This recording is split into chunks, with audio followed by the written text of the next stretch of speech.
Hello, everybody, and welcome back to the slightly delayed Slot One Super Podcast. My name is Vilify, and today I am joined by two lovely co-hosts, or official hosts, should I say, not co-hosts. But first and foremost, Minato's Flash. Let's introduce you today first. How you doing? I'm doing pretty well, just been here chilling, waiting for a certain someone. But, now we got it Yeah, all Ningen, figured out. right? We're all ready to go. Yeah, dude, Ningen overslept. Oh, my goodness. Like, we couldn't have set the show without Ningen, man. So, it is what it is. Exactly. That's what we'll go with. But we already mentioned him by name. Our other lovely host, the Masked Ningen, the face of the hero's agenda. I saw a banner on the bottom for Dokkan. I saw a Super Divers logo. Like it was like the little scrolly thing at the bottom. I saw that and I thought of you. I was like, no. Yeah, they're doing divers. Divers collab, Marseille, Dokkan Fest incoming. Let's go. I'm manifesting it. But yeah. And then you woke up. Yeah. But yeah, all good. Happy to be here and get ready for another fun time discussing what's been going on in Dokkan. Or what hasn't been going on in Dokkan. Yeah, pretty much. But we do have a little bit of we'll call it a pack show this week. We have a brand new Dokkan Fest, an EZA that they announced and then made us wait over a week for, some new content, even returning the great I already spoiled it, the segment you guys like, Trash Takes, and all of that other fun stuff in between. We will be talking about our final thoughts on the Transcendent Dokkan campaign as well, because we wanted to wait until the end of the celebration last time. And, we were kind of sitting on our hands saying maybe there's going to be more content. And unfortunately, there was not more content. So if you want to help support the podcast and you have any questions, comments, or shout outs, all donations, super chat comments, and questions will be read out at the end of the show. So if you have any thoughts you want us to say at the end, go ahead and save it for that. But thank you guys in advance for watching this one. But first and foremost, Dokkan Fest Baby, Super Baby 2 at long last, right? We've been waiting almost 11 years for this one, up there with the reigns of LR Kid Buu. Maybe not quite as infamous, but Dokkan Festival exclusive. Super Baby 2 is now here. And I guess first, sometimes we messed up the order of this. So we'll go ahead and talk about summons. It was pretty... I was pretty adamant saying people should just skip this banner, but we're three of us are in a different spot. So I think I didn't summon with stones. I will say that, but my tickets, no bueno. I got like a copy of Rose, I think. Yeah, my tickets were actually. I think I did get. Did I get a featured unit? I think I might have got Scout of Vegeta, which will be the first time I've actually pulled. Like I'm slowly but surely getting more things off of the free tickets, right? Because before, up until this point, I'd had only pulled SRs. Then the last time there was the free tickets, I pulled an SSR, but it was just a random like banner unit. And then this time I think I finally pulled a featured SSR, but still not baby. And then I think I did 600 stones total. Didn't get them. So it is. That's it is. That's a fourth of the way to anniversary pity there, pal. I know. Essentially. I hope you, was it worth it? Probably not. What did I get? Did you say you didn't pull baby? I don't know how I zoned out. No, I rainbowed Scout of Vegeta. That festival mission is quaking. You already have that done? I'd already done that, yeah. And who else is featured on the banner? I think I pulled like extra dupes for people like Slug Excel, and STR Cell and Slug, stuff. But obviously, like they're all units that are like kind of outdated already now. Like obviously, Cell wasn't really great on release, but like Slug I thought was really good on release, and obviously with the power creep from the anniversary and everything is like not as useful now. So getting dupes for him now is kind of not as good. Oh, you know what happened actually? Yeah, I did the last summon because I got up to the 600 stones because obviously the third one is guaranteed featured. And for the guaranteed featured unit, I pulled the banner unit Trunks. So I got him, but not baby. So yeah. I'm going to be honest. I know nothing about that banner unit Trunks other than his animations. I'll look at his kit. Very good. Yeah, I didn't see many, but researching. Oh my goodness. Yeah, I didn't research that Trunks. I figured nobody cared. He's kind of whatever. So right, doesn't really matter. Yeah, but did you Minato tickets? Anything? Any fun shenanigans there? Well, yeah, I did get him on the tickets. So that's good. Yeah, That I'm sorry definitely if you helps already out. said it. No, No, you I didn't. didn't Okay. say it just yet, but I did get him on my first or second ticket multi, and I was like, Mhm. okay. Honestly, I wasn't even around to stream for it, so I just did my ticket multis. I was like, oh, cool, that's awesome. Yeah. W Yeah. Busy playing Sparking Zero, of course. yeah, sparking, yes, definitely. 100%. Yes, but no. For although I've been on Gekshin, that's been You want to talk loads of about it? fun. About Gekshin is the Dokkan podcast, buddy. We'll talk about. No, but How happy you are while you play it, and like you never get angry ever. no. Who would get angry at Gekshin? And that you man? loved your favorite You know- modifier is the Golden Cell Juniors. Yeah. Well, We don't have to how talk like about that. Discord shows like when someone's streaming. Every time I see like the little purple next to him, it's like I promise I won't crash out tonight. Like that's all I ever see. Well, you know, sometimes promises may not be kept, but it's all good. Anyways, baby, I did get baby. I did Yeah. not get the Trunks banner unit though, but I don't really care too much. See, So yeah. I didn't research it because you didn't have them. That's why. Yeah, it was one of those typical things for me where I did my summons and my summons went badly, and then I opened up Twitter and saw Monato's post of just pulling him off the free tickets. I was like, okay. Yeah, that's Okay. that's a fun hate watch. Like he posts a multi, I'm like, I hope he doesn't get him. And then I skip to the end and he doesn't have him. I'm like, yes. I love Minato. I'm just kidding. But so Baby himself, we want to talk about the kit of the character, right? Kind of the first initial thought before I let you guys dive in. I don't really love his leader skill. Yeah. I think it could be like, not that the categories themselves are bad, but it's just, I think that Battle of Fate's kind of in a weird spot where I'd rather just run another team, like Fuse Fighters and things like that. There's obviously more units on Battle of Fate, but I'm just kind of generally speaking. And then Kuroda Body and Mind has always been like a weird category, right? Yeah. Where, I mean, it was infamous back in the day of like LR Airplane, where that's what people were doing because it was such a struggle fest for people to beat that mission. Yeah. But like, hey, it's literally the same exact thing I said, right? Where it's like Kuroda Body and Mind, you see Rose Goku Blacks on there, but it's like if you're gonna do that and it's like Rose and the clones, why not just run Rose and the clones? Yeah. Yeah, the problem with Kuroda Body and Mind as a category in general is just because there's so few characters on it. Like Janemba, Majin Vegeta. Yeah. I think Deborah's on there. Yeah, it's like a couple of the characters do have multiple units, but in terms of actual like unique characters, there's not a lot of characters on the category. And then obviously some of them are like some of the heroes characters that are like already old and like it just is not a great category by itself, unfortunately. Yeah, like Battle of Fate's is all fun and good, but it's just like how many buffs like can you and this is more of just talking in the context of running two of them, because like the elephant in the room is he's on GT bosses, and I don't know if you guys know, but there's a good leader for that team right now. Yeah. I like the fact really? that him and Omega are on both each other's like full 220 leads as well, which is fun. It's a good ship, if you will. But yeah, I think running him on GT bosses feels nice, but like I want to run him in the festival. I have him on global. I guess I didn't mention that. And I don't really know how to run him in there. Because it's like, apparently you run him on like the Scouter Vegeta leader skill if you want to run him next to Broly. I tried the Omega team just for fun. Didn't really work out. Yeah. Yeah, it's very weird to me that they made him a stacking unit, but then made him STR as well. Because so like they released that festival mission, which I can't remember if was that out last episode? I can't remember if we talked about it. 2 weeks ago, I think so. Yeah, because I think we were talking about just like, what do you know the exact date on it? Because I can line it up. But like we were talking about how like clearly they're doing more festivals. Well, it was 2 weeks ago to the date, so Well, yeah, we're on schedule right okay, now. if it's so easy, then tell us the day, Vilify.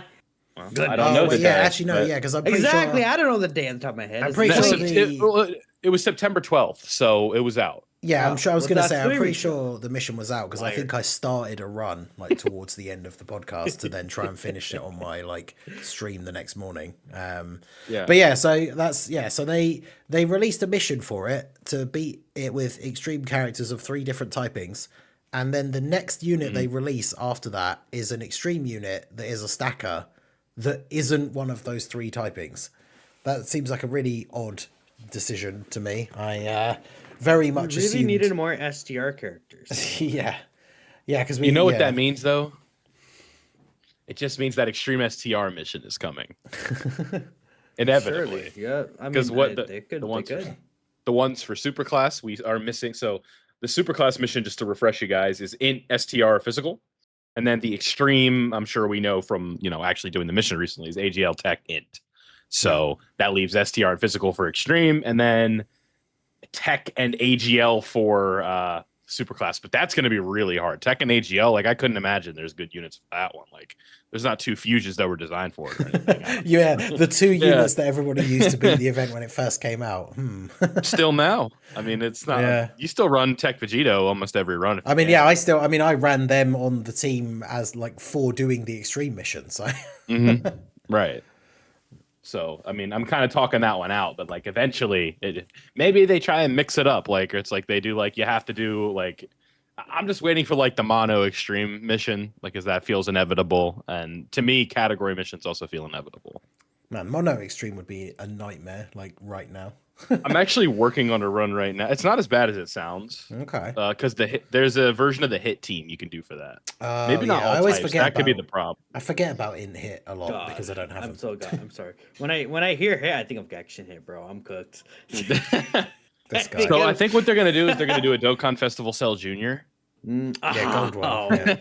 A golden one, and then use an active skill and it buffs your allies' characters by 20%. But it has a 25% chance of giving your enemy.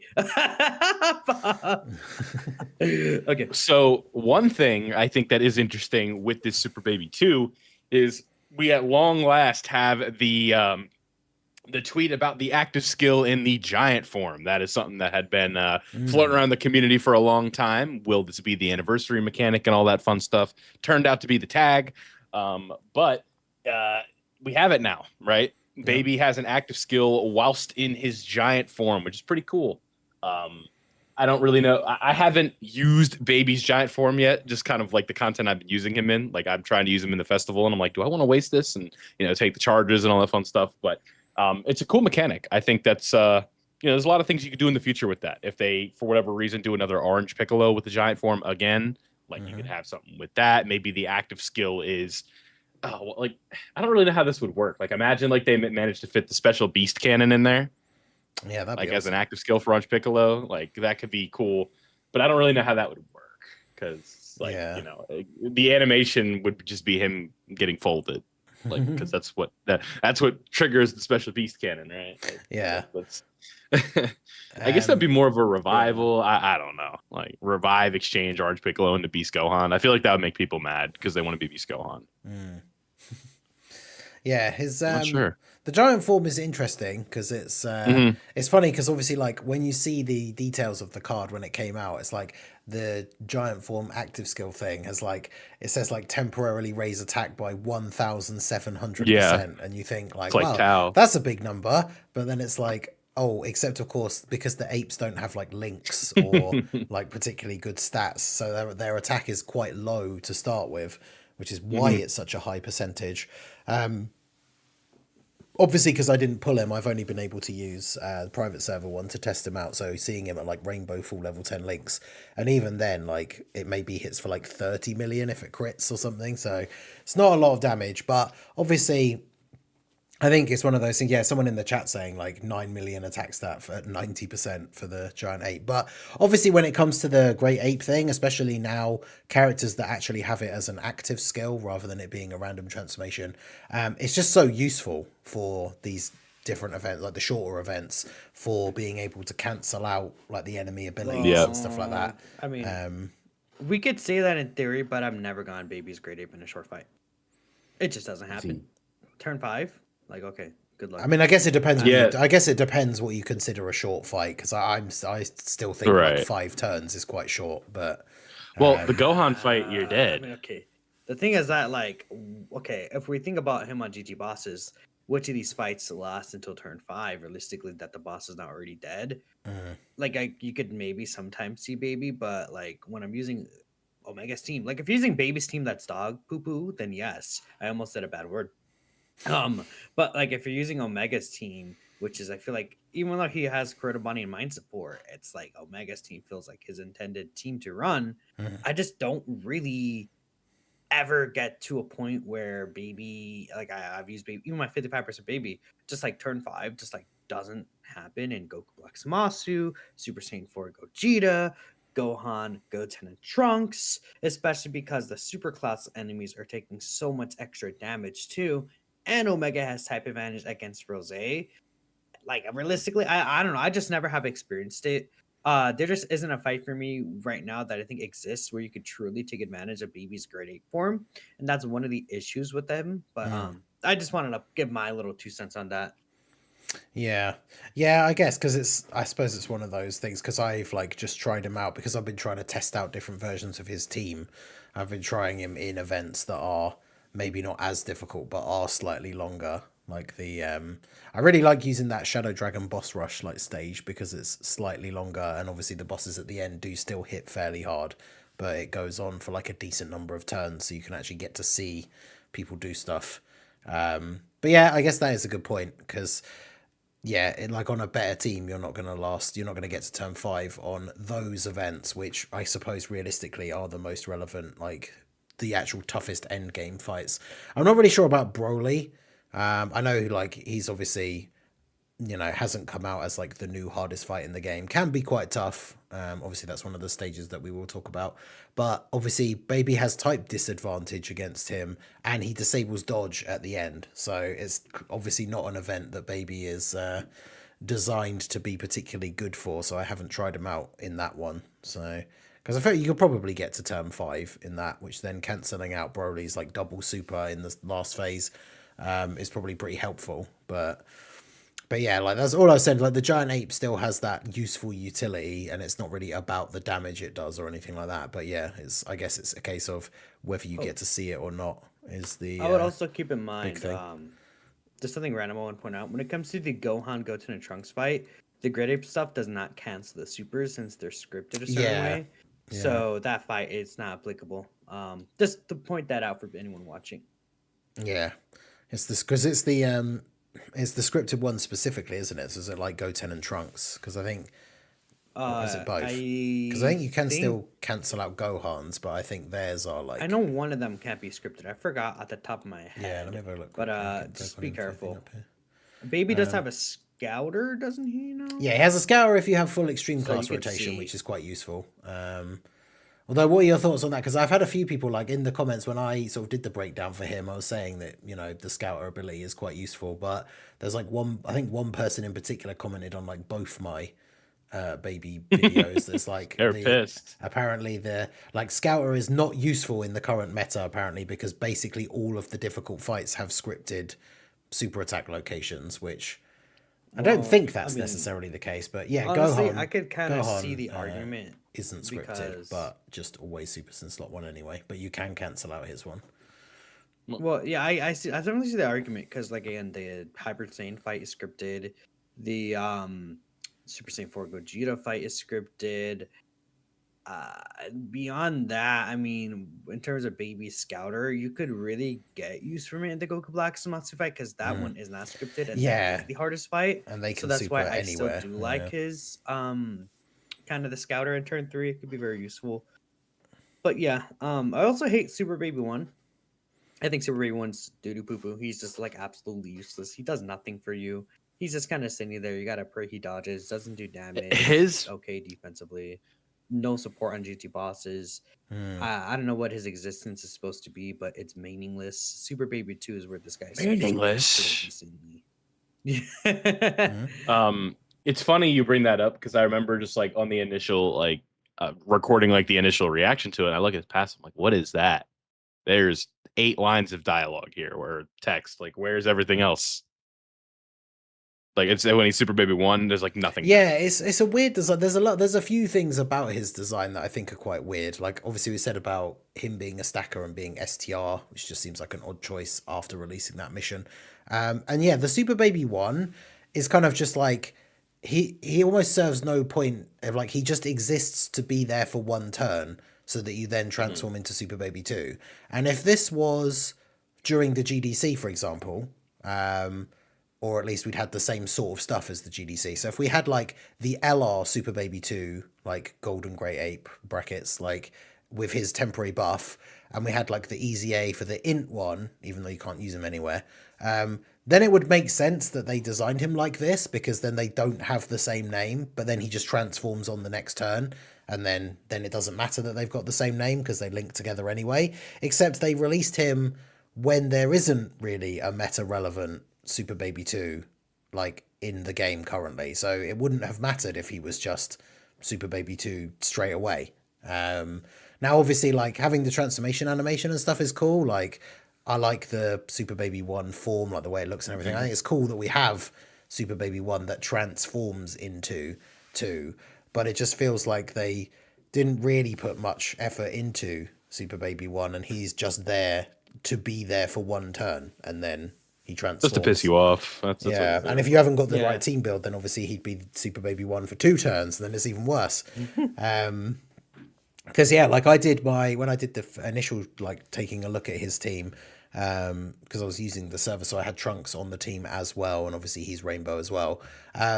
Literally like the first turn, that banner unit Trunks in slot 1 did a like slightly higher attack stat than the Super Baby 1 in slot 2, both of them being Rainbow level 10 links. Like that's not what you want to see, guys. No, unless the banner unit is designed to be like a nuke. Yeah. Now, obviously, once he transforms, like his attack stats aren't super crazy right out of the gate, but like he is a stacker, so he does build up a little bit. But even then, like in events that are only lasting for like 5-7 turns, something like that, I haven't really seen him hit much more above like 40 million. But obviously, again, like stacking in longer events, he's obviously going to have that little bit more value. And Festival, if you can find a team for him, he'll eventually build up to having a decent amount. I can imagine that would be a really good strategy for that's one thing that would be super useful, is if you run him in Festival, stack him all the way through to the end, and then use the Giant Ape against Tech Vegio, so you get rid of like all 3 of the supers from that turn. Like that would be super good. But right, having 12 charges is nice for that, because it doesn't feel like as much of a waste. Like usually I never use all 12 of my charges. That is a good point though as well, because you don't want to there's a whole turn you're taking up using the Giant Ape to basically doing no damage, so I suppose it depends what the rest of the team build is. But yeah, overall I think there's just a lot of odd design choices with him. I made a video talking about like my thoughts on him, like after having tested him out for a couple of days, and I feel like he is very just kind of mid. Like he's not doing anything super crazy. Like I don't think he's terrible, but then it's one of those weird things where it's almost like, I guess it's not, but it's almost worse that he's just in that sort of like boring slot in the middle. Because it's like when a character that comes out that's really bad, like Raditz, everybody makes like jokes and memes, and people like do challenge runs of him on purpose because he's so bad and stuff like that. But then you get a character like this who is not bad, but he's just not that great either, I feel like, which is unfortunate, because obviously Dokkan Fest Baby is something that people have been waiting for a long time. So yeah, I think overall he's pretty decent, but definitely not anything too crazy.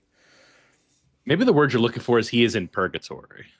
I mean, at least he did release and be able to just go on the Omega team, but like I don't know, would he be on like the optimal version of the Omega team? I'm not sure.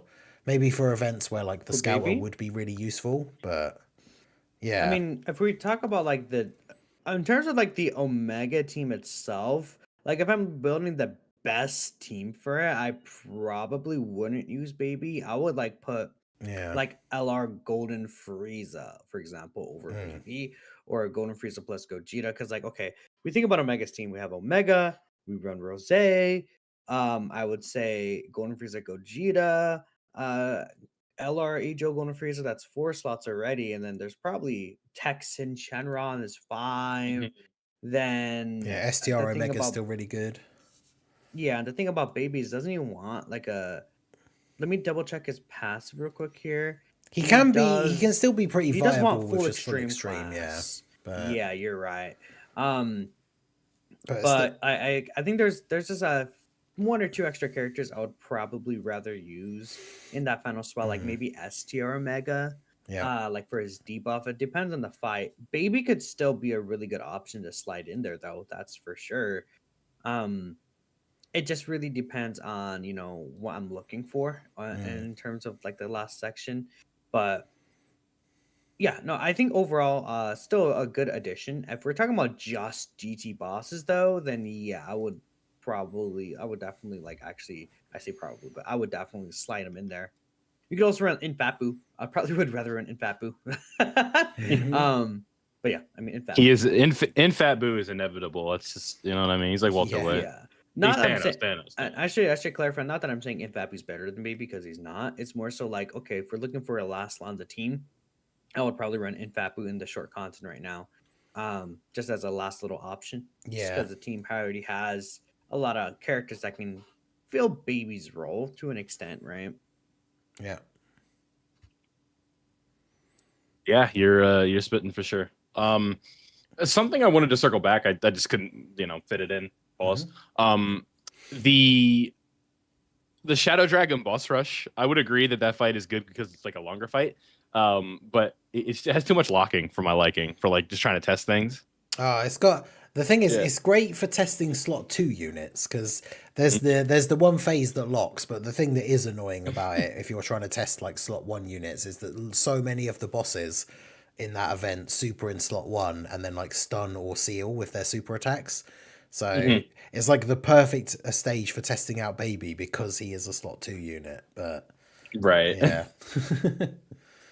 But yeah, it's I think you also brought up a good point where it's like it's almost like this Dokkan Festival feel forgettable, like despite being good. Like how many Dokkan Fests like fit into that sort of category where they're like really good but just like people don't care? Kid Goku. Yeah. Right? Yeah, I think it's because. Sorry. It's just because I think the characters, because of their restriction, and it always happens to extreme characters, because like if he could fit on like 10 different teams that everybody likes to run, then maybe people would like talk about him more, be more excited about using him, and like taking more advantage of some of those abilities like the Scouter and everything, like if he was fitting on some of these other teams. But yeah, it's like Tao, who people were talking about in the chat, like Tao arguably being the best TUR, but like very limited in terms of how and where like you'd use him in like team builds and stuff. So a character that comes out that maybe isn't quite as good in terms of their straight up best performance, but is on a load of other teams or like a load of the most popular teams, then yeah, those characters always have more. They stay like relevant in the discussion, even not necessarily in like the meta, but like relevant in the discussion for longer because people use them so much. But I can tell you somewhere where people don't forget about Tao. I don't know if Yeah. Okay. Yeah, Minato got it. Yeah, I do. I definitely do. You're so smart. Hello, Vector.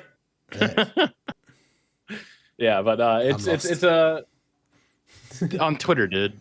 That's like Mercenary Tao is like villain number 1 over there. Oh right, I see. I thought we were talking about the horrible series of Mega Nice tweets of Tao's face on like every existing Dragon Ball. Yeah, I get still Twitter. I get those in my replies once in a blue moon, and I tweet like 3 times a week.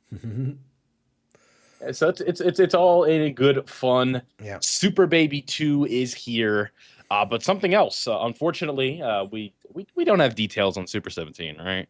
Nope. Those should be in like 12 hours ish, I think. Yeah. Okay. Yeah. So, this is Super 17's EZA.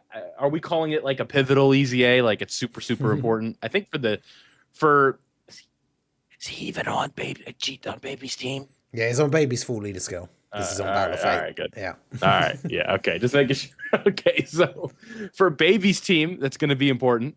I mean, it's nice to have, and this is one of those EZAs where it's like, all right, like he came out only what, like 7 months after Angel Golden Frieza. Like he's starting to get into that window of characters where it's like, all right, where's their EZA? But thankfully for Super 17, I don't know what's going on with Angel Golden Frieza. Must be saving it for something TOP. But It's almost here. We've almost made it. So that's always fun. But like, what do you guys think? Are we expecting anything from this EZA? I don't know about the skeleton of this character, but you never know. They might have to rework it a little bit, but it could be interesting, I think. Yeah, I did a video talking about it today because it's fun to think back for like when he released and how just so many weird decisions that was made with his kit. I think he might be the only unit in the game still. I think when he came out, he might have been the only unit, and I believe that he still is, where he has the thing where like every time he gets hit, he has a high chance to get one extra key, which I don't think like any other LR has. They just get key when they get hit if they have that ability. But yeah, he has like high chance of key +1 up to 7 every time he gets hit, which is just baffling. Right. It's like the Zamasu one, right? Didn't he have something like that in Zamasu? The int one. Did he? I don't know. I can't remember. I feel he's the only one that has the chance to get it. I can't remember. Like you might be with the chance for key, from getting hit as well. So it's like a lot of units have those where it's like they get hit, they get key, like for an LR. But yeah, his is high chance to get key. So his links aren't the craziest, and he has no key in his base passive. Like his stats, rather than having like, you know, key 3 and attack and defense, whatever, he just has attack and defense. So if you get really unlucky with the RNG, you can just struggle to super with him for the entire fight because he's just not getting any extra key from getting hit, which is really dumb.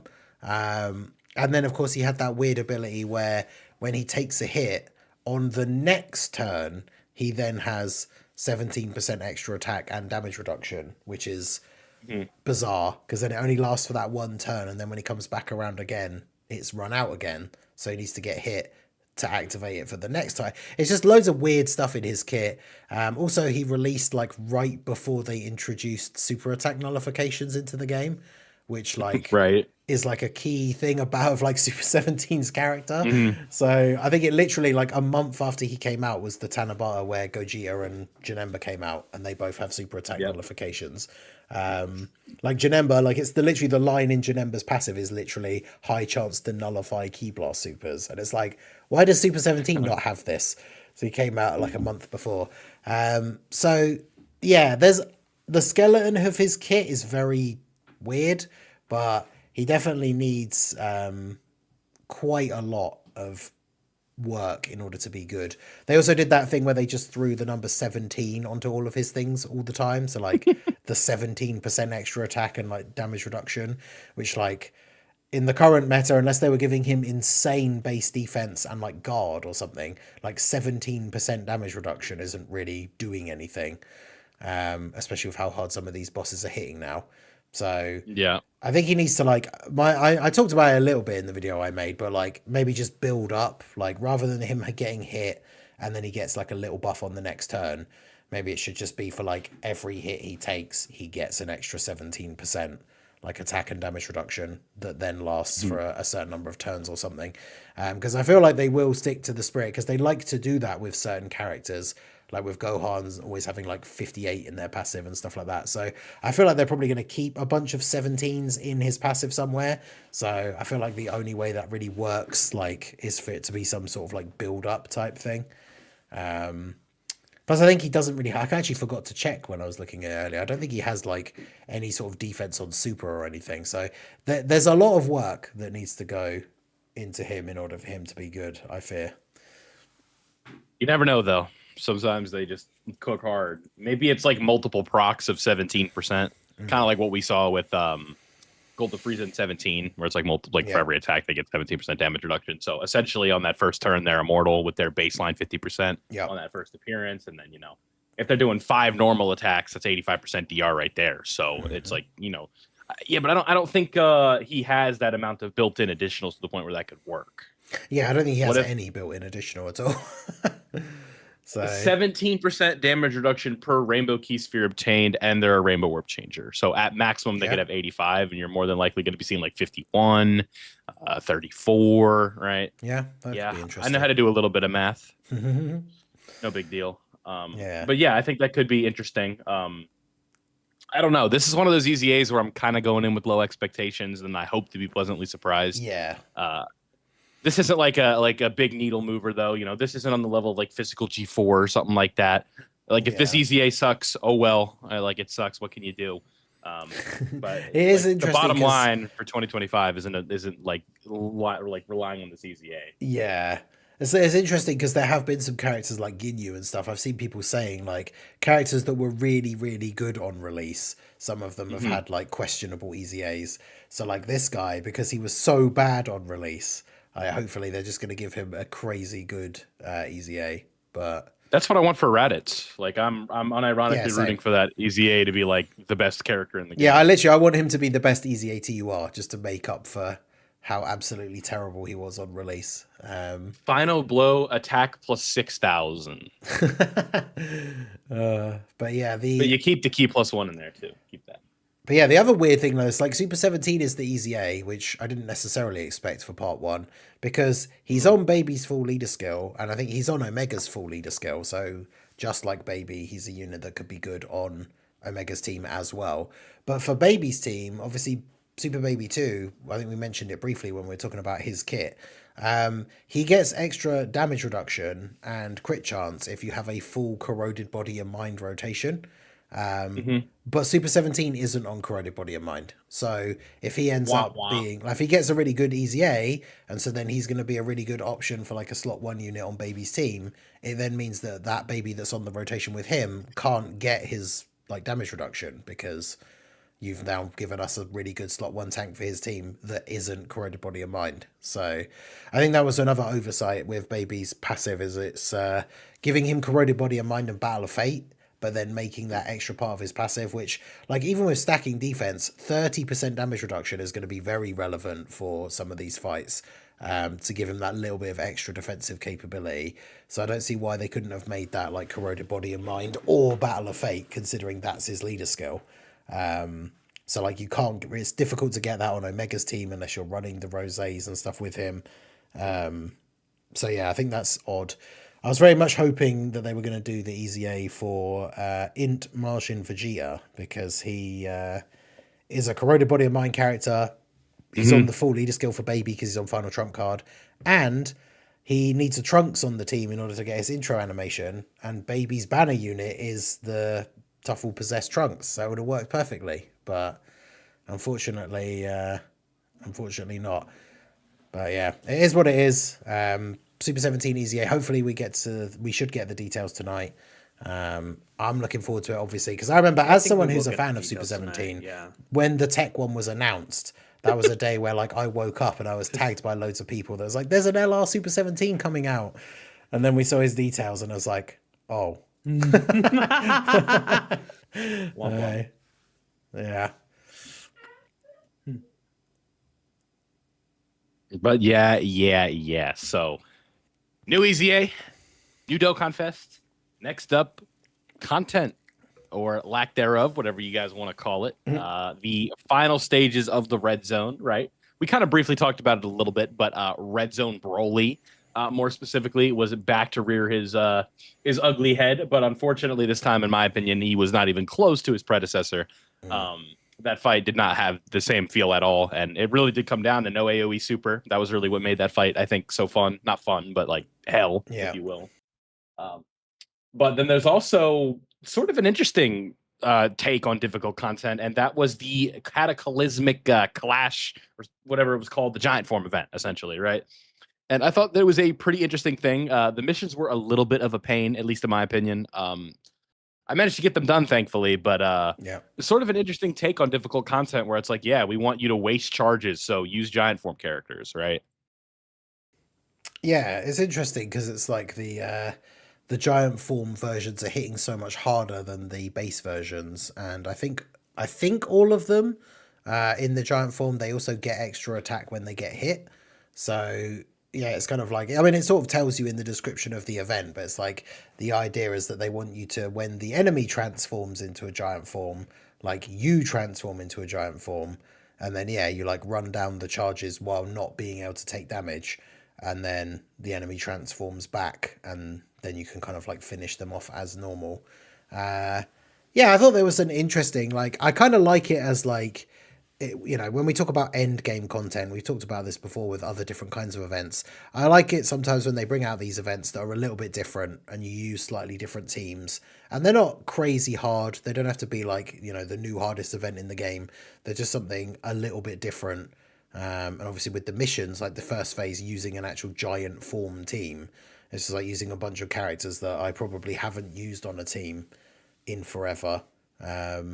Or characters like, the World Tournament Anion that got her Easy A, like the last World Tournament, and literally was a character that got an Easy A, but basically doesn't have a team to be run on. So it was something like, oh yeah, I guess we can finally use her for something, use her on this like giant form mission. So yeah, I thought it was quite decent overall, just like a fun little event, not too crazy. They obviously had missions for certain categories. They had missions for doing it with no items, which you didn't have to do both at the same time. I saw some people struggling with like the stage 2 Terrifying Conquerors one. And honestly, like I just completely forgot. Like I was doing the Terrifying Conquerors one, and then got some, because I think stage 2 is stage 2 is the one with the bomb orbs. So I had some like really bad Oh RNG. my God. Yeah, I had some really bad RNG and was basically like, it's like, well, if I don't use a Whis, I just die here. And then got to the end and was like, oh, yeah, wait, there was a no items mission for this. So then I just went back into it with like Omega's team and just destroyed them like without having to worry about it because I'd already done the other mission. But even then, you still have to worry. Like I say, it's an interesting design because in that giant phase, every hit that the giant form takes, they get stronger and stronger. So by the time, if you're not using a giant form or something to help you like negate damage, by the time you get to that like third turn of like the giant Piccolo, he can be hitting you quite hard. So yeah, it's definitely something interesting. I like the fact that they, by having the bomb orbs, even though it's frustrating, and then like Kid Goku, I think for stage 1 has the thing where he just takes away some of your HP at the start of the turn, is essentially there to like help you hit those HP restrictions for some of those giant form transformations. So I thought it was quite an interesting event. Definitely not the hardest, but not like super easy. It was just a nice little thing to do. And obviously we're going to get 3 more stages in the next few days as well. So should be interesting. Yeah, I think that you said it pretty well, where there's a lot of fun. It's just, I don't know, it's a different take on like what difficult content typically is. Because right now, I think people talk about this where it's like the innovation of content, where it really is just sort of like, them cranking the numbers up to, well, I was going to say 1 million, but you know what I'm trying to say, where the numbers are just getting higher and higher and higher, because obviously they're way higher than 1 million at this point. And there doesn't really feel like there's much variety. I know like the chain battle crowd, right? Or it's like, content isn't really in it like fun these days, and it's all just like the fights getting harder. But I mean, it's kind of how it's been for a long time. I don't know. But it's like doing a take on this where it's like, yeah, like, so let's get some usage out of a character like Tech Hachiak or something like that. Like that's always fun. Yeah. Yeah, it's like the Infinite Dragon Ball history stages and stuff like that, where they have the category missions, and it's like, I could just blow through this with like a super crazy powerful team, but yeah, the event's not quite at that top tier end game level, so I can bring some units that I haven't got to use for a while and just kind of do it that way, which I think is good to have events like that, at least every now and then.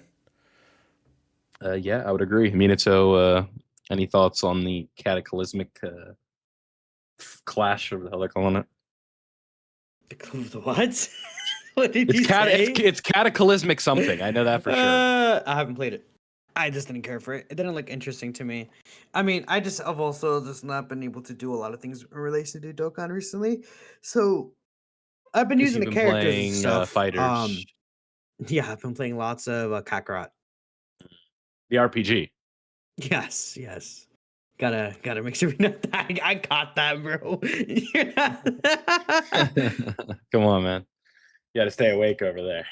But okay, so Minato has surrendered this point. I'm gonna talk for him. He thinks this is the new hard. Yeah, cataclysmic impact, giant form clash. Close enough. Yeah, I ain't hearing it. What else? I think when it came to the initial rundown, that was basically everything except for our goated segment, correct? Am I missing anything here? I don't think so. Super 17, Super Baby 2, new content, all that fun stuff, trash takes. The game's in a little bit of a slow period right now. That's for sure. We mentioned it briefly at the beginning, but I'm not sure if we talked about the sort of the end of the Tanabata. Right. celebration. That's it. Yeah. So TDC. Yeah. Let's circle it back here. Thank you. TDC. I think it one of the most memorable things a Dokkan campaign can do is kind of send it out with a bang, a la Sergeant Johnson. They did not do it here, right? This was we think back to a celebration like the Broly movie Worldwide Download Celebration, where it was kind of like a sour end and people really weren't like talking crazy about it. But then Gogeta and Janemba easy 8, and then everything kind of flipped on its ass, right? Like I saw tweets like this went from a 6 out of 10 to a 10 out of 10, or like how do they end an anniversary strong minus the part EX like Diamond Vegeta, right? Like let's pretend that didn't happen. The year 7 easy A's. Right. Yeah. It's like, okay, that's like the big thing. Like, cause it's like that's what everybody's anticipating. They come out, they're as good as we had hoped. Like, that's all fine and dandy. But then when we look at this Transcendent Dokkan campaign, I'll kind of initially I broke this down in a video, but we looked at the releases of like the campaign, so like the one prior. I think the total, and obviously GDC and TDC were not meant to be the same thing, but the number was just so jarring. The Global Dokkan campaign, including the alternate arts for the clones, gave us a total of 33 different characters, including like buffs and stuff like that, like Easy A's and things. You know how many the Transcendent Dokkan campaign gave us? Oh God, is it like 7 or something? 7 on the dot. Yeah. Oh damn! Yeah, let's go. Last year's Tanabata campaign gave us 13. Right, wow. because they had the 3 LR battles, right? And they were all separate Easy A battles, even in right? comparison to last year, there's just almost half the money there's this year. Mm-hmm. There's 3 free-to-play units in total. There was the 4 T-War Easy A's on top of that. There was 3 LR Easy A's. It was the Tech Jiren, and then the year the 17, the year 6, 17 of Frieza, and 17 of U7. Yeah, exactly. And they were all separate Extreme Z battles, no? I think so. Yeah, they were all separate. I believe so that's 90 Stoneroonies right there. Yeah.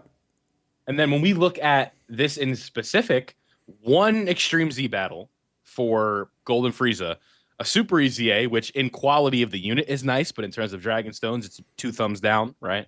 And then a Sub Easy A for a banner unit, and I already hate doing Sub Easy A's as it is, so that already made me upset. And so you just look at it, it's like 1 Extreme Z battle compared to 3, so that's literally 1/3 of the stones, right? And when we look at just the number amount, like the releases here, you already mentioned like how many we got. We got a banner unit, 2 new LRs, a Super Easy A, an Easy A, a free-to-play character, and then a Sub Easy A. So in terms of releases, to me, this just felt like a monthly celebration. Yeah, I think that was one of the comments on like the trash takes thing that wasn't one of the ones that got picked, because I feel like is something that we probably all would have agreed with. But yeah, it's just like they basically were saying that this just kind of felt like a normal monthly celebration. Just, because it's like, I guess the only difference, the difference just being there was an LR for part 1, because it was like we had the part 1 unit, we had a part 2 LR, there was like a couple of Easy A's, and like, it just, I think the biggest problem, and we talk about this a lot, it happens in some of the bigger celebrations as well. Sometimes there was a little bit of it in the GDC, but it's like, I think the biggest issue with it was the pacing.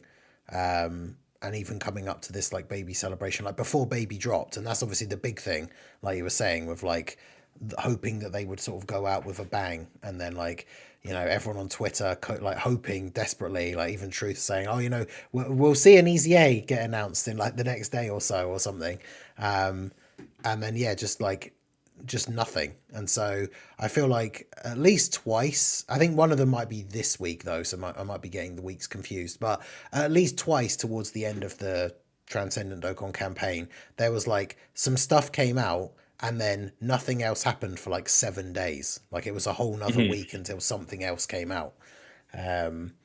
Whereas they could have split up the pacing.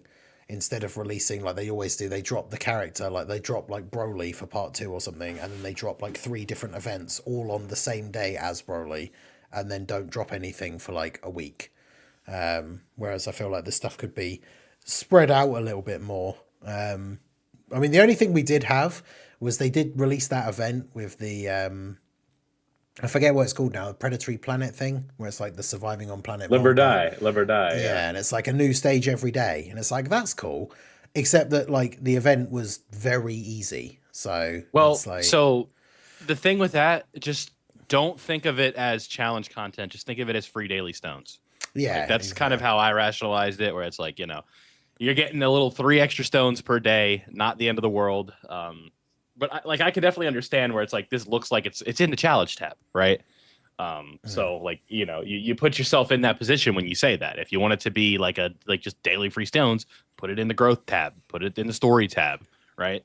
It's not really the end of the world, that it isn't like, difficult, but Yeah. that's kind of how I saw it, right? Because, people were making a big fuss about the,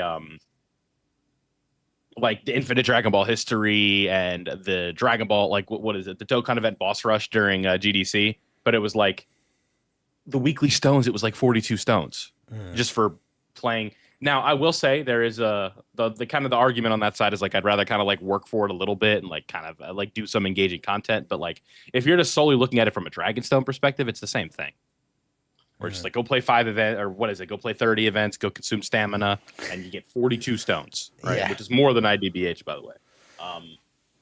So, like that was kind of the way that I saw it. But yeah, I just I don't know like what we were I talking just about before that. I just I went on saved a up tire. a bunch of the stages and then did them all in one go to get like a big chunk of stones.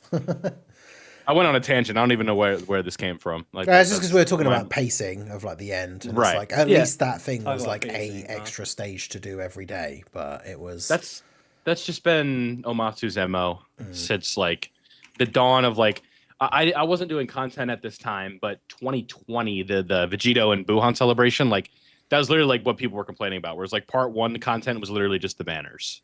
yeah, And then you get to part 2, and then it's like then that's where the content is. But like, so I've been doing this for 4 to 5 years now, not 6 to 7. So, and it's always been a thing. Like content pacing has always been an issue. yep, And it's like, but the thing is like they do that on purpose.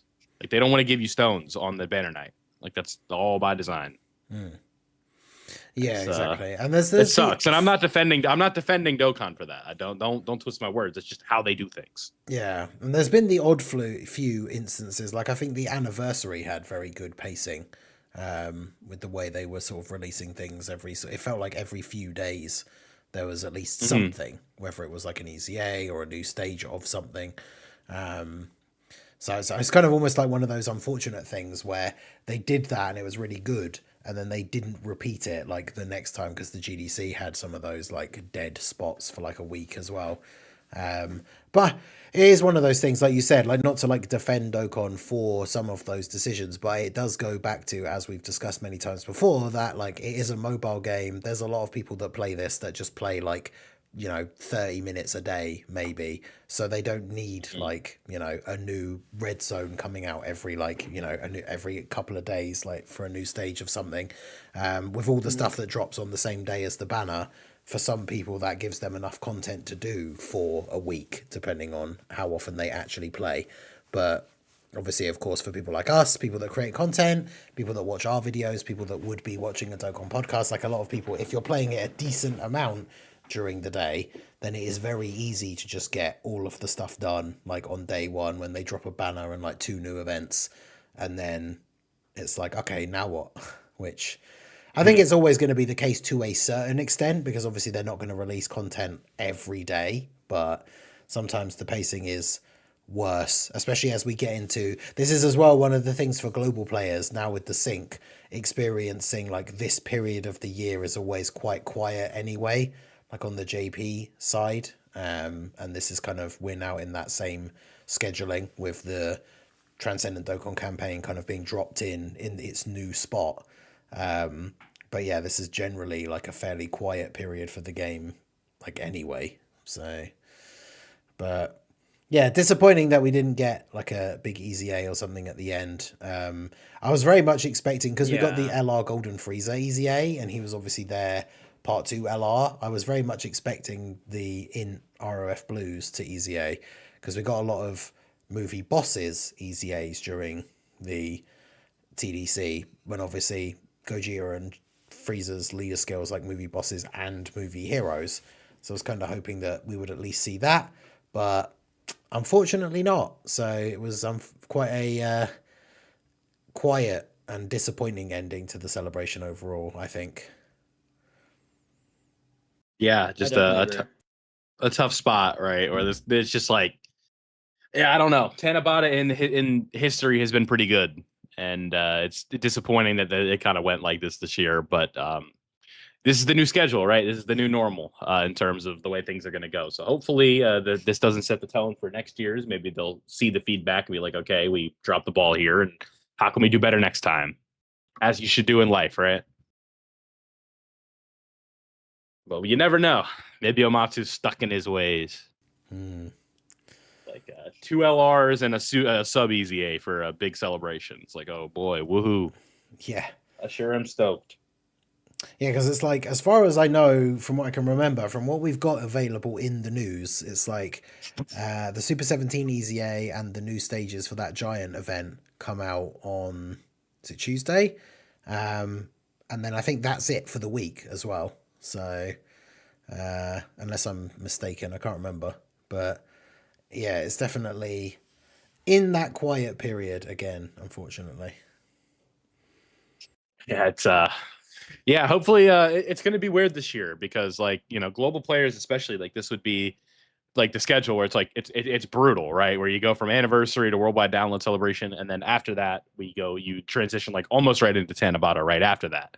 So this year it's just kind of going to be like, because that would also give you something to look forward to, right? Like, you have a Dokkan Fest and a Carnival LR coming up, but now it's like, what do we have to look forward to, gamers? Dokkan's they gotta improvise. They gotta make fun Dokkan Fest TURs. Part 2 LR's got to be fun. I don't know.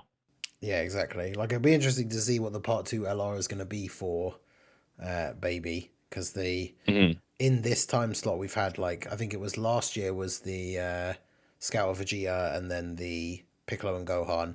The year before was the TOP androids into Ribrienne. So like they're always sort of, well, I say always because it's, Dokkan will make trends and then stop doing them as well. But it seems like the part 2 should be related in terms of either being from the same arc or being a character that literally fought against like the part 1 character. So I wonder, just for some, if you guys had any quick speculation on who you thought potentially the Part 2 LR for this celebration could be.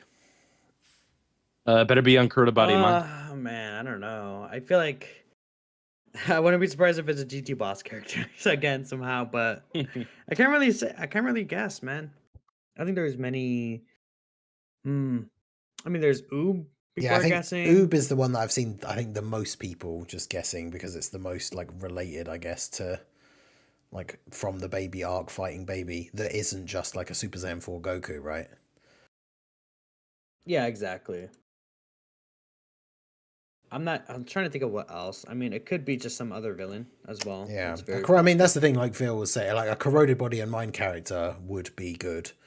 Even if it is a character from a completely different arc. Imagine them randomly dropping like Part 2 Yellow Coin LR Dabura or something. The funny thing is, I could see Dabura being one of those characters that would be a good choice for like a filler Dokkan Fest, or like a filler would be Yellow awesome. Coin LR. A new Janemba. Another one people have been saying as well is like, because I know we got the Tuffle possessed Trunks as like a banner unit, but like the Tuffle possessed Saiyans like Gohan, Goten, Trunks, like all together. Something like that. That's definitely a Yellow Coin LR. Yeah, exactly. That's the kind of thing that you could think of that would sort of only really exist as like a Part 2 Yellow Coin LR, and it's kind of designed, people used to say about it after STR Bulma came out, and people would constantly say like, oh, Extreme needs their own version of STR Bulma. Like it could be that kind of unit, right? Where it's just like, or it could literally just be the Tuffle possessed Bulma, and it's just the Extreme version of STR Bulma for Baby's team. But yeah, that would be, low key, that would be good. Because it'd be good for Baby's team. But yeah, it'd be bit weird. I don't know. Any thoughts, Vil, on who you think it could be? Not going to make any sense. So we're going to be looking at this character like no, I got thoughts. I'm thinking about Gekishin. Okay. I'm sorry. I'm doing a Minato cosplay. What? No, it's I think it's not going to make any sense. We're going to be looking at this like LR Super Boo. It's going to be like, why? It's going to be something from Planet Namek. Watch. What? They're just gonna do a KO and Super Boo and it'll be completely unrelated. Like, Yes. Namek, I don't think is my best work, but I think. I mean, listen. At the end of the day, like Vilstradamus over here. Okay. yeah, That guy was like, when are we getting Future Saga? And I closed my eyes. I went GDC, just kind of messing around. And then, wouldn't you know it, Vegito Blue. And I was like, I'm good. I am good. yeah. It's also now- LR Kid Boo. Oh, no. You can't. LR Kid Boo's got to have more pizzazz. He's got to be part of a big celebration I mean, at this point. yeah, I don't know, man. It'd be so funny after it being a meme for so long, and then it's just like Legendary summon random part 2 is- LR for a character who he'd only be on part of his leader skill because Kid Buu is on Battle of Fate, but he's not on the other categories that make up like the bonus part of Baby's leader skill. So he's not even on Baby's like full lead. So this would be like such a meme time to release an LR Kid Buu. But Yeah, that would be funny. I would not. I'm not here for that though. I am firmly against it. yeah, same. I do memes, all memes aside, it would be like when they do finally decide to drop an LR Kid Buu, he needs to be like a Dokkan Fest or a Carnival. So obviously we've seen with like Super Saiyan 4 Gogeta and Rose and Zamasu that, you know, LR doesn't have to be a Dokkan Fest to be insanely good, right? Carnival LRs can be very, very good as well if they're releasing in these big celebrations. But yeah, Kid Buu definitely deserves the top tier treatment if and when it eventually happens. Indeed, it's One day. perhaps. I think it's like I'll tie this back to another infamous LR by Guys Goku. At this point, they got to play into it. That should be the final LR for the game in Game shuts 2046. down. Okay, man. Yeah. Sure. I'm talking, you know, the game makes it like 31 years. Look at Bill or something. Doom posting, bro. Yeah, Come on. yeah. Okay. That's what happened. Eventually, Talking about the yeah. end of the game. Eventually, That's the how game Dokkan hits is now. EOS, guys. It Yeah, eventually one day. happens. Like, Nah. Well, that's part of the meme about Kid Buu is that LR Kid Buu will finally come out, and then the end of service announcement Yeah. will be like the next week or something. if yeah, no, I'm not. That's bad juju. I'm not going to say that. But yeah, it's based on the way that they're innovating and adding a new battle system like 11 years in, I'm not really like worried about end of service. Like this is probably yeah. going to be a pretty dry period coming up, but I think that, you know, as Dokkanners, this is our time to innovate. This is our time to, you know, find fun things rather than just complaining about how dead the game is. You are going to get a run in the Festival of Battles with Raditz. Could you imagine? I don't know how you could make that work because I don't think he fits on Yeah, I don't know if you any can. team with Trunks and Vegeta.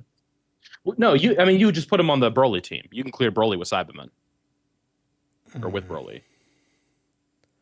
Yeah, So true. that's how you would do that.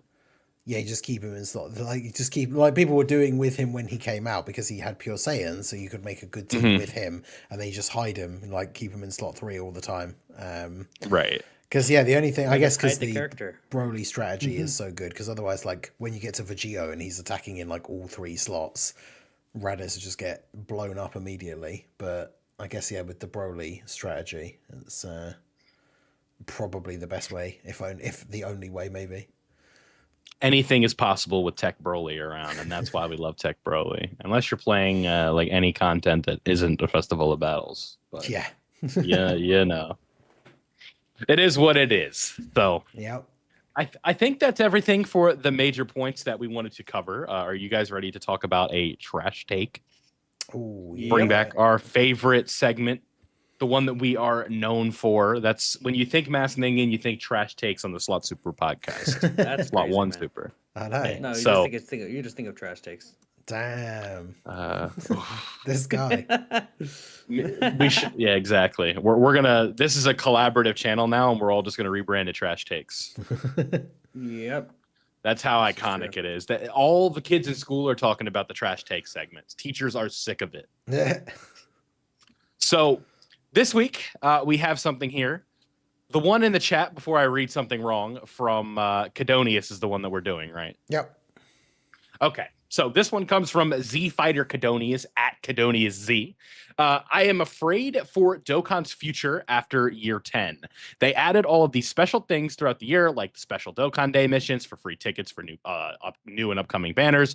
But once that is gone and these other celebrations feel lesser because of downgrading from the 10-year celebrating. So that got a little confusing to read there at the end, but essentially the take here is that Dokkan is going to see a drop in quality after the year 10 celebration or the 10th year anniversary because they were focused so hard on making the 10th year of the game feel special, and special Dokkan Day is probably going to be gone, right?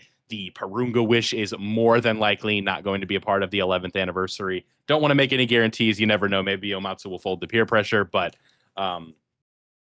yeah, I think that there can be some validity to be stemmed from this, where I think Dokkan can still, be fun and have good celebrations, but definitely we're going to notice that things are kind of a little bit more as usual going into like the 11th year, if the 10th year is such a high for Dokkan, I think.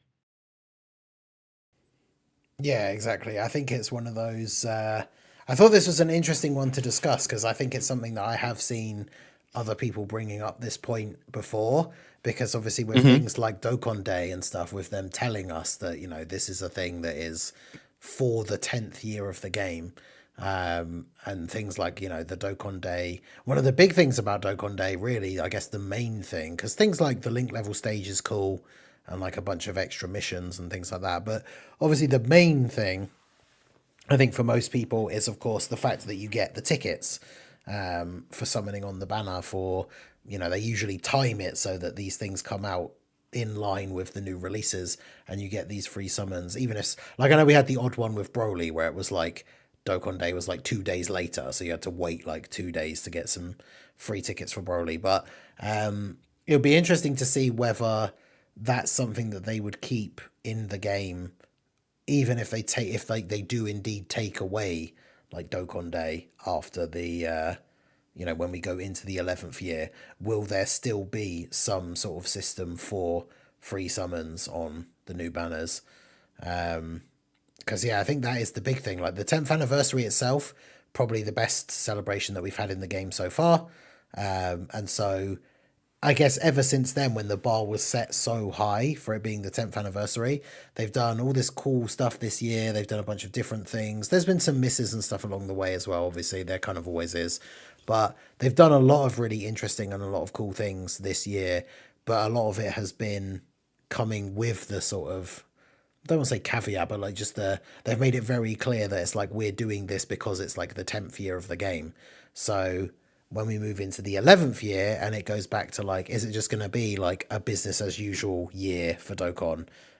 Which then people are going to, because as it happens a lot within the community and it happens with big celebrations and units and things like that all the time.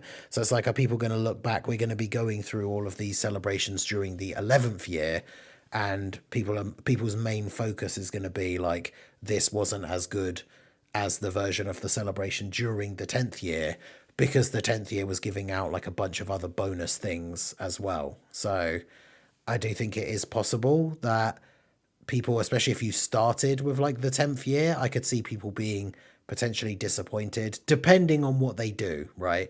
I think it's one of those things where the onus is kind of on them now to sort of know that even if, they were doing a bunch of bonus special things for the 10th year, they can't then like go way, way backwards for the 11th year, because I think you will see like a lot of people will lose interest if that is the case. Yes. Attention spans these days, though, it's very easy for players to lose interest. That is something I've learned. Where it's like, if there isn't like a new hardest fight in the game, once every 2 weeks, people get bored. I mean, the thing is, I think people are always going to complain no matter what. But This is yeah, 100% I could true. definitely see this being a point people will use next year. Be like, and it's not like an unfair thing, but like this year It's is valid. supposed to be special. I feel like they fell flat in a lot of parts of this year, though. So I don't know. I mean, we'll see what happens. I think you said it well that like it's people are going to circle back, and it's like people still do, like they talk about the Purunga Wish, and like if people will make fun of it, it'll be like but the Purunga Wish, right? But it's like, but you have to understand how significant that was. Yeah. Gotcha games don't give out anniversary headliners for free. Like, and Dokkan doing that, the game with the pity system, that's atrocious, by the way. Like that's crazy. That has to count for something. Yeah. Like it's not people coping for like a bad year. I think this year's been good for the game. They've done a lot of good stuff. Overall, I do like this year. Yeah. And I'm not a shill. Bandai's not paying me. Like it's been a good year. Yeah, it's always funny. Like when there's people some low say lows. that. Let's like it can coexist, right? Yeah. A year can be good. It can have a bad point. The Yeah. Tao celebration was bad for the game. Kid Goku being Saiyan Day, not that exciting, right? Like these things can coexist, but anniversary, very fun. GDC, great. Like is there too much investment into the big celebrations? Is that like, is there just not enough in the other stuff? But that I feel like that's been a thing. Golden Week, that's where they really flubbed. Yeah, I think Golden Week is probably the number one celebration because Tanabata was a bit disappointing, I guess, but it's also been one of those celebrations that is never like it's never super crazy. It's not like one of the top tier celebrations in the game, but yeah, the Golden Week is normally like a big exciting one because I know like a lot of people, especially if we've been playing the game for a few years, like I remember back when, funnily enough, it was when Tech Super 17 came out. That was the first Golden Week that was on both versions at the same time. So Golden Week, I think, especially if you're a global player, Golden Week has always had kind of that little bit of an elevated sort of status because it was one of the first big same time celebrations. And obviously also the fact that Hit versus Goku was like a quite anticipated Dual Dokkan Fest. It was one of those things that like we would know as creators, like whenever it would come around to like the New Year Dual Dokkan Fest or Golden Week itself or something like that, and we, you know, maybe making videos or just having conversations on Twitter and stuff, it's like, well, who do you guys want to see? And like Hit versus Goku would get mentioned all the time. So it was like a Dual Dokkan Fest that people really wanted to see. And obviously Hit was pretty good and can still be decent, but like Goku was a massive fumble. Both the banner units were bad. At least the Part 2 LR was decent. Like Kale and Khalifa was still pretty decent. But yeah, Golden Week was a bit of a fumble for sure. Excuse me. Yeah. But yeah, Golden Week was definitely disappointing, I think, this year. 0 to Hero 2, that was the first SSR I pulled, I'm pretty sure. Automega. that was like, oh no, this account's cooked. We got to start over like again. 0 to Hero 3. Yeah, but I thought that was funny. Definitely. But banner units, it's I don't know. I don't put too much stock in banner units. In my opinion, usually they're just there to piss you off. Get a featured character, and it's the banner unit. Yeah, literally, like my last multi. Guaranteed featured, it's the Trunks, who realistically, even though we didn't talk about him much anyway, like the fact that he's not very good, like if you were going to use him, you're only using him on the baby team. So pulling him and not baby is it's pretty sad. No bueno. That's what I'm feeling. But yeah, Minato, did you have many other thoughts on this one? Is there anything you think that we could see for the 11th year that will be, do you think it will be a rapid decline, or do you think they're going to pull out something special? I mean, I guess, are we expecting that new battle update? Is that going to come out with the anniversary, or is it potentially later than that? I feel like about the what for anniversary? I'm sorry. The new game mode thing, like the new battle system. Oh yeah, mode. I think that's gonna be like anniversary. It just feels like that's what they're gonna shape it up to be. When it comes to this take specifically, again, because I guess we don't know for sure. They're saying that it's for the 10th anniversary, so we can assume that it's only going to be for the 10th year, but that doesn't mean that they can't carry it over still and just have it as a permanent thing, just not labeled for the 10th year. They could be like, oh, we're celebrating the 11th anniversary year, or Dokkan special missions or something. And there's still going to be Dokkan Day. I think that's a permanent thing. So no matter what, like I could really see us getting Dokkan Day tickets still for banners. And I could also still see us, potentially getting something like Seriously Serious Battles where we still get other tickets. But I don't know if it's a thing that they'll necessarily drop some of this stuff. And they may just keep it carried over for the future. Who knows? There's not really a confirmed yes or no thing, but it's really only something that time could tell. Yeah. And once we could look back at the year 10 in general too. Mm-hmm. Yeah, it's I think that saying like we're celebrating the 11th year might be a little bit of cope, but I kind of I don't think they'll right. actually do that, but they could like say whatever they want. It's right. Omatsu is in the driver's seat, guys. Allegedly. But we shall see. It did you run the poll? I did not. I was gonna say, what do the viewers think, right? Hang on. What do they think of Cadonius? Did I get that right? Yes, Cadonius Z's take. It's been so long since we've done it. I literally forgot about doing the poll in the chat. This guy literally just saw, It's guys, fine. vote on the I know, poll right? right now. Vote in the poll right now. Let us know what you think. Yeah. But We gotta. I think that it's more than likely that there will be at least some feeling of or like some notice of difference, right? And I don't want to say a decline because you never know. 11th Annie, they could come out swinging. We're talking like Gogeta Blue. We're getting Beast Gohan again, right? Like Daima Super Saiyan 4. It's all possible. Yeah. Or we could do double Spirit Bomb and then openings again. You never know. Yeah. Could you imagine? Well, yeah, because obviously we know there's a lot of stuff that is potentially coming as well. Like I know Truth hinted at like potentially the friend system thing. I thought you were gonna say Kid Goku. I was like, I just said it. Because You're obviously right. there's some stuff that was discussed at the fan meetup, which some people were privy to that has not been can't be talked about just yet or anything. But yeah, like.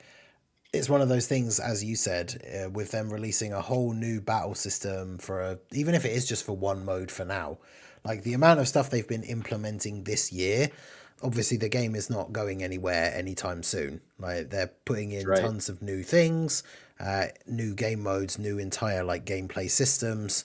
The game still obviously makes a ton of money for Bandai. Say it louder. That one bit. Can you say it again louder for the people in the back about where it's going anytime soon? Nowhere. Thank you. It is One more going time. nowhere. Because it's still I mean that's the thing, we've said about it many times in the past. As much as we enjoy the game, it's obviously very heavily carried by the Dragon Ball IP, and if you're not into Legends, because like I tried it out when it came out, wasn't a huge fan. Like I much prefer slower paced, like turn based sort of things when it comes to games like this. Like it's the Dragon Ball game like for mobile if you don't want to play Legends, right? So it's not going anywhere. It's just a case of, as I said, it's like on them to make sure that they keep implementing these things and doing interesting new stuff. And, the 11th year will continue to be good, continue to be fun, interesting. I mean, the only big thing, could you imagine, like, the 11th anniversary could literally be on par with how great the 10th anniversary was. But then, like, we won't get the Purunga Stone. And so then a bunch of people will complain that it wasn't as good as the 10th anniversary. But the thing is that complaint specifically, we can compare. Like, you can make that comparison. But there's also that asterisk, like, we knew this was going to be the case. Exactly. Where it's just, there's going to be that whiplash. And there's really not anything they can do other than give them the Purunga Wish, or give us the Purunga Wish again. But it's just like, if they don't, then we can easily just circle back and say, well, like, we saw this coming. Like, we've been saying since, like, even on this show, since we knew like it was a thing, we're like, this is not going to be here next year. Yeah, like, that was never up for debate, like of whether or not we would see it again. Like, because I am going in with the full expectation it won't be there, and then I want to be wrong. I want Omatsu to say, "Hey, Vilify, you dummy, here it is, right? But it's not. I don't think that's going to be the case, and I'm pretty confident. Well, this is the thing, right? Like, as far as what they had said during the 10th year and everything, like, it was a one-time thing for the 10th anniversary. So we should be going into the 11th anniversary not expecting it. And then if they want to turn around and say, hey, you know what, we just are going to do it again, then obviously that would be awesome. But as far as we know, like, as of right now, that isn't the case, right? So That is not the case. So do we have a poll result? Yeah, let's see. I think it's mostly W take. We got the I think it's like 2/3. Where's it gone? Did I put the result in the poll? I ended the poll, but didn't put the result in the chat apparently. It didn't feel too spicy. Like saying that the 10th year will probably feel better because of just how special they're trying to make it. When there was like direct action from the devs to say like we want to make this one good. Yep. That's not surprising. Yeah.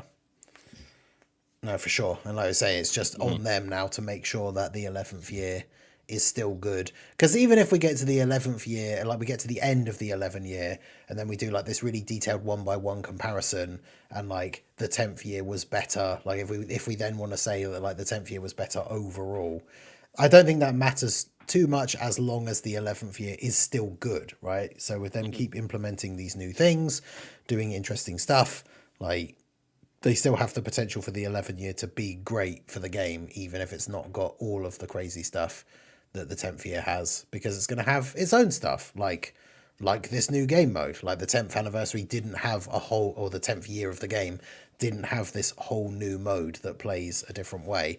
So just hopefully, because obviously I wasn't at the meetup thing, like we don't know a lot of the details, like hopefully that mode is good and fun and something that gets expanded on. And then, yeah, that gives them a lot of options for other stuff as well. So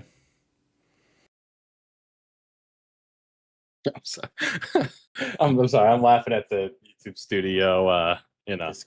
Should I plug this video? I don't know. Sure, go ahead. Yeah, all right. So today's creative endeavor was Dokkan units I would and wouldn't let date my daughter, and someone left a $10 comment on there. Damn. There you So go. I just started laughing. It's $9.99 and it says yes. Oh, okay. I'm sorry. Yeah, it was telling me about it before we started, and it seems like a funny idea, so I have to check it out afterwards. I took a stance of like what characters are supportive, what characters have like taunt mechanics they protect, right? I said I wouldn't let Super Saiyan 4 Gogeta date my daughter because he's too much of a pretty boy. His animations look too good. Too many people are going to want him, and he's only going to break her heart. He's going to give in to temptation. Jeez. I don't know. I was bored. I was like, I can. People don't care. Like, I could do a concept for Super 17, I guess, but I don't think people would watch that if I did that. I'm not good with kids. That's never been my thing. I am.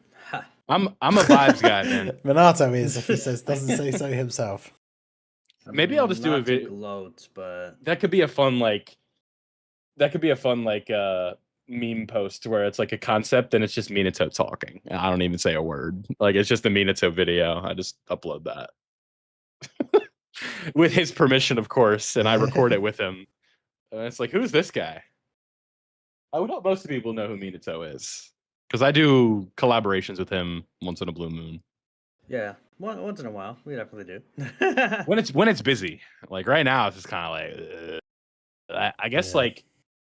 Minato's Flash comes on my channel and talks about Gekishin Squadra for 20 minutes. Yeah, and you'll get like 30 views on that because it's Dokkan. It's a Dokkan player base. Well, maybe. Hey, 30 views that I didn't have. Thank you, Goat. Thank you. Exactly. Well, no, thank you. I can't talk about Gekishin. I could talk about how I haven't played it yet. You talked about Gekishin more than I have this stream, man. Yeah, because I'm memeing it with you because you're like, oh, I'm busy with something. Like that's. I be action, bro. Yeah, that's your thing. It's a good thing. Yep. I don't have anything against it. It's just I got to drag the meme. I'm like Ninja with the Lotte Parfait, All right, man. Let's move on. I think I mentioned Gekishin 6 or 7 times this stream. Yes, you definitely have.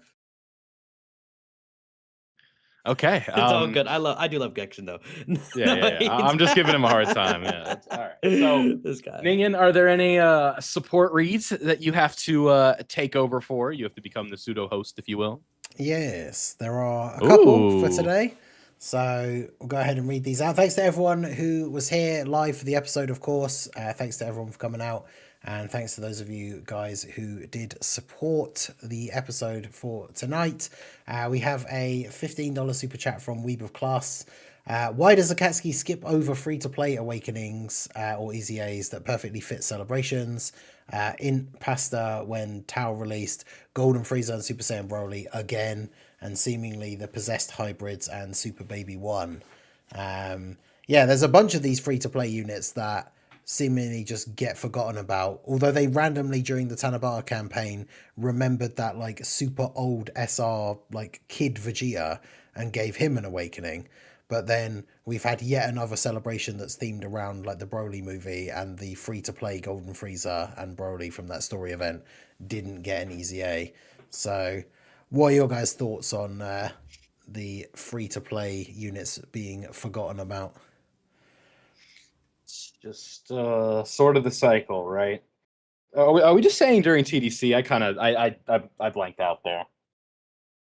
This guy. Just in general, like free-to-play units that fit the theme of the celebration. Well, they brought up like when yeah. Tao released, right? So like it's just in general. I think that it would be nice to get more of these free-to-play awakenings, just to have more characters, but most importantly, the potential to have more good characters is what we really are looking for.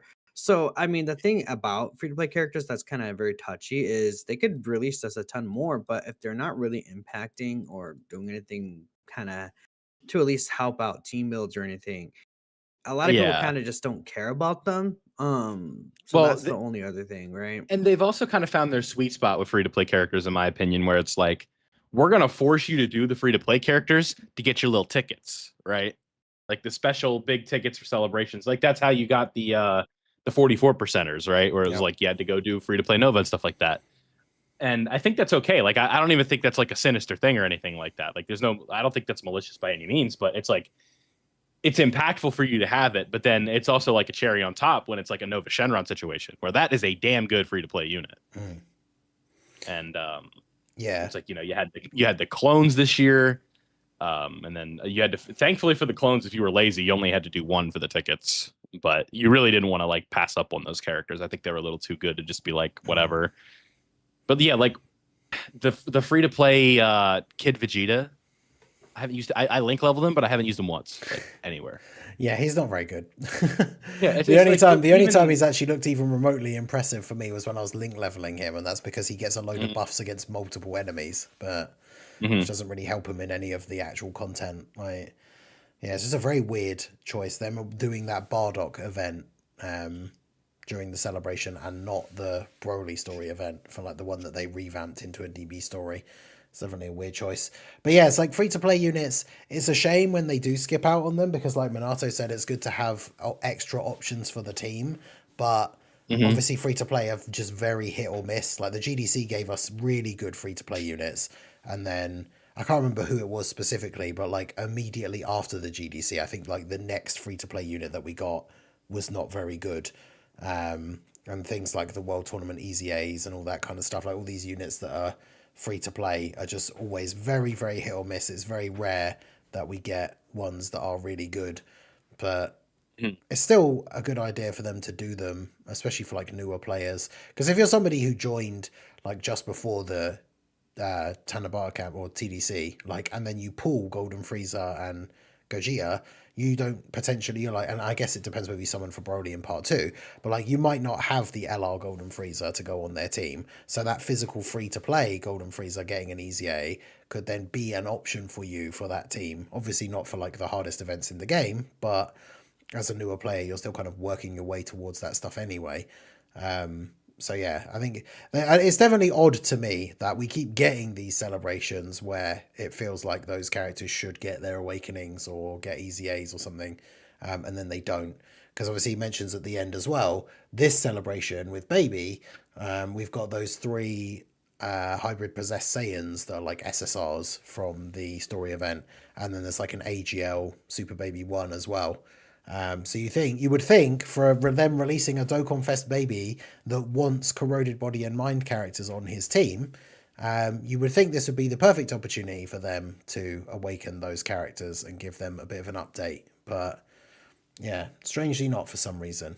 So Right. I guess we'll just have to wait and see, and hopefully. I mean, you never know, because again, like if we don't know what the part 2 is going to be, if it's something that's still related to Baby or still related to Corroded Body and Mind, they could still awaken them later in the celebration, I guess. But it's still odd to not do it now, especially while there isn't a huge amount going on, like revamping those story events and having those drop in the middle of like an empty week would be something that they could quite easily have done. But yeah, I guess we'll see. So shout out to Weeble Class for that one. We also have a $5 super chat from Drace. It says, who are you guys wanting for the Halloween Dokkan Fest? The last few years have been an extreme character. Would they change it or do the same again? Also Queen Kefla. An extreme class unit. Trying to think, who's look at the timeline for last year? Yeah, Honestly, just give us a meta cooler still. Oh yeah. Would he? I mean, is he on there? It is. Well, CBM? no, but this is being for the not next mine. Dokkan Fest. Yeah. Well, I'm just Yeah, this thinking in would- general. Like, I'm wondering would that help Baby, but it wouldn't. No, I mean it doesn't really matter though. It'd be It the next doesn't need to. celebration. Yeah. Hey, it was Slug last year. Okay. No, because Okay. I'm like, again, it's crazy to say, but it has been over 3 years since I last cooler, so I don't think it's like a bad time to get a new one. I would say maybe they could even wait a year, I guess, right? If they want to do some Wicked Bloodline drop, but right now, I think that like a cooler wouldn't be a bad idea. I'm trying to think of other villains that could really help out. Oh, what I really want is like for them to set up a second villain team Mhm. because right now we really have like the Omega team, and then no other villain team is really that great. I personally just don't think Baby's team, unless it's built around Battle of Fate, like will be good because like Corroded Body and Mind, they could mega buff it, but we'll need like a new Goku Black or something. Maybe they can give us another Super Bosses character, but like I don't know who else they would release really at this point. They kind of did use pretty much every Super Bosses, so man's up in the air. Actually, no, Tapion, maybe Tapion. Tapion with Harudagar, so it's extreme close. Yeah. yeah, there you go. Tag Harudagar and Tapion. That would be interesting. You know, Bringer's here. I don't know if he's in the chat. I usually have the chat open. I forgot because I was. Yeah, I'm sure he is. It- Yeah, it's he just- is. yeah. He is. He says, I need that. But yeah, Dokkan Fest Tapion. I mean, that's something we talked about. He is, again, one of those characters, not as like highly anticipated as Baby, but he's one of those characters that kind of always gets brought up, especially for me, like when it's a filler Dokkan Fest and it's like, who could it be? It's like, well, Tapion is right there. LR Tapion and Minosha are due an Easy A soon, so Hear me I out. don't know. Dr. Arinsu with the Majins. That could be interesting, because I do wonder if they'll dip into any Daima stuff before they finally pull the trigger for like Super Saiyan 4 Goku and Super Saiyan 3 Adult Vegeta and stuff, because I still very much feel like now they're just waiting for the anniversary to drop them. But it's like, would they drop some of the other characters as like TURs, maybe like in the build up to the anniversary or something, like, you know, in November or in December or something like that. So yeah, that could be interesting for sure. I do like the Metal Cooler choice as well. Metal Cooler, because obviously a lot of people with that's the a good hint they one. posted, it was like Baby or Metal Cooler from my first thoughts when I first like woke up and saw it. Yeah, new Metal Cooler would be cool, especially for them if they're gonna drop the Cooler Worldwide Easy A's potentially during the 11th anniversary. Having a new Metal Cooler come out like just before then be pretty cool. So yeah, I guess it's one of those things when it comes to the filler Dokkan Fest, it's always really hard to just guess because they don't really announce or tease the theme or anything ahead of time. So it's just like, it could be anyone, right? Like with the amount of speculation people have always had for whether there'll be a Dokkan Fest baby, I don't think anyone would have predicted specifically like, oh yeah, you know, the Dokkan Fest at like the beginning of October for this year is definitely going to be Baby finally. So in these slots, it does feel like they can kind of drop anything. Like I say, I checked for last year and it was Lord Slug, which was, again, probably a choice that people probably wouldn't have picked or wouldn't have guessed at the time. And ended up being good on release. So, yeah, I guess it could be almost anything at this point, but will be interesting to see. And then we do have another one from Drace for the $2 here. It says, Marseillan, Shallot, who's next for crossover? So Dokkan Fest Marseillan's not going away, is he? no. The theory is there, man. It makes sense, right? The Divers anniversary is in November. Did he originate in Xenoverse? I can't remember if he was very originally in Xenoverse or Heroes, because I know the one that we have in the game is technically a Xenoverse collab. Yeah, Xenoverse 2 was 2016. Yeah, I'm trying to think back to when he very first appeared in Heroes, but yeah, he doesn't count as a Heroes character in the sense of like Dokkan can't use him for anything, because obviously they just randomly dropped that previous Marseillan with the Tech Super Saiyan 3 Angel Goku. So yeah, in theory he could come out at like any time. But yeah, the Divers anniversary is in November. They've announced Marseillan as one of their like headline anniversary characters, and November has a big empty spot where the Hero Celebration used to be, but we're still going to get some Heroes EZAs. So some sort of crossover related thing being in that time slot makes perfect sense. So yeah, I very much, as much as there's obviously the part of me that is just kind of like memeing, and it's like, yeah, of course I want there to be Dokkan Fest Marseillan in November. Like, why wouldn't I? But I do think it's not as impossible as it's not just a completely random choice considering the timing of the Divers anniversary and stuff. But yeah, in terms of like anything else potentially for crossover, if we were going to get some big crossover buffs in November, is there anything else that you guys would potentially want to see or think we could see? Gohan Black. I was going to say, I know someone's got to say Gohan Black, right? One day. I mean, it would fit the current theme of what Dokkan is doing, where they're basically waiting an entire year after something has come out to actually finally put it in the game, right? Like with Daima and all that other stuff. So yeah, it's crazy to me that they didn't do a Gohan Black like right after Sparking came out, because that was when I would like, you know, you'd see like the random articles that come up when you open Google and stuff like that. Like that was one of the biggest things I saw people talking about Sparking, like after those first few days, was that Gohan What If scenario and Gohan Black. So him not coming to the game like in any way, shape or form, I think was is a little bit disappointing. So I think that would be a great potential crossover. Although, yeah, Weeble Class makes a good point in the chat. Like, you can't actually even play as Gohan Black in Sparking Zero, the game that he is literally would be a crossover character with. You can't actually play as him. So that would be kind of funny for him to be playable in Dokkan before being playable in the game that he actually came out in. But yeah, that's what I was thinking. I'm like, maybe they might just wait. Yeah. Oh, I guess that could make sense. Although I feel like they would have announced it by now if they were going to do that, right? But if in November Sparking was actually making Gohan Black playable, then again that would be a perfect, like, the times sort of lining up. Then you could kind of predict that maybe that was going to happen for Dokkan as well. But yeah, Vil, have you got any other thoughts on a crossover unit? Drace does mention Shala in the question. I don't know, like, that's something people have talked about ever since Legends came out. Obviously still hasn't happened. Don't know if it ever will, but I'm going to give you something. Yeah. A base Goku that has a Super Divers logo on the bottom. I mean, the funny thing is that it could literally just be. I think that's the most realistic of the bunch. Well, yeah, because that was the big thing about Divers when it came out, is that it was obviously the replacement for Heroes in terms of like literally, like not just physically with the arcade machines and everything. It was just the new thing that came out. But the initial trailer was, I think, pretty much all just like Namek stuff. And it didn't have any of the crazy heroes like What If and like made up characters and stuff like that. So like until now, really, with the release, with them announcing Marseillan, like Divers doesn't have anything to cross over with that isn't just an already existing like normal character.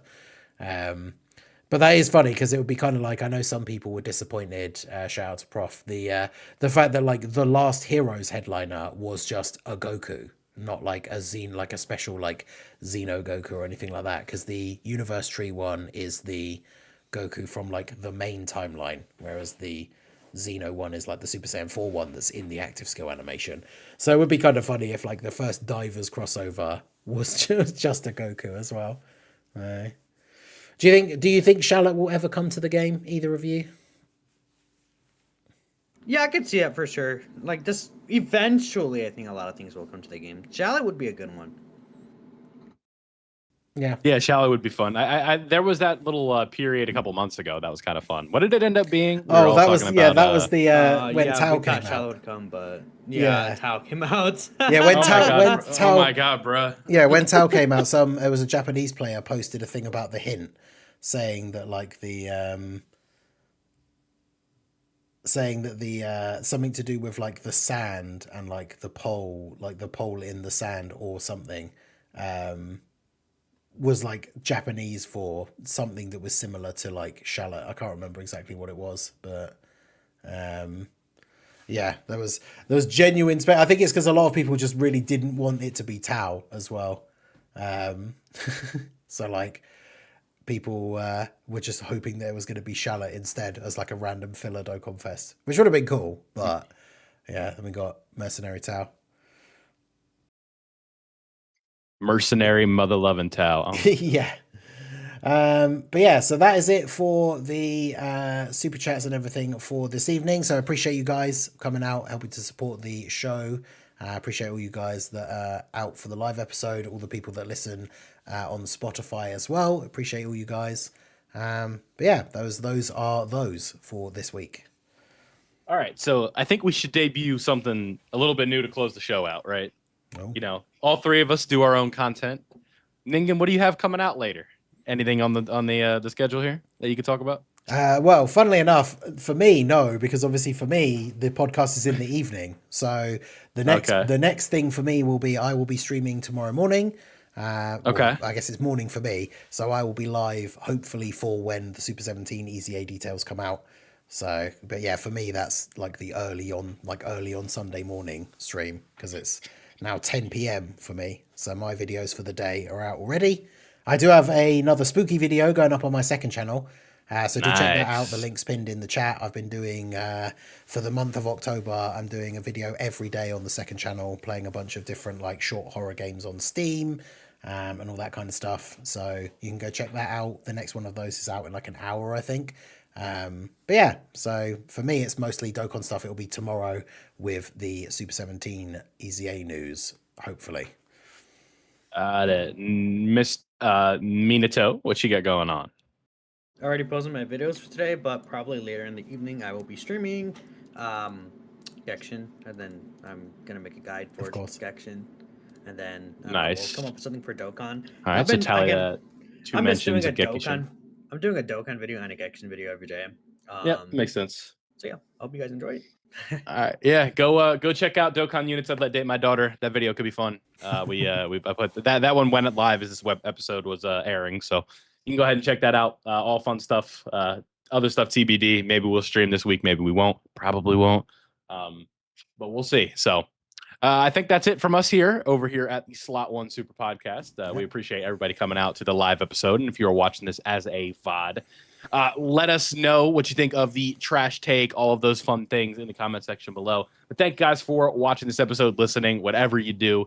And as always, we appreciate you. We'll see you in the next episode. Peace out.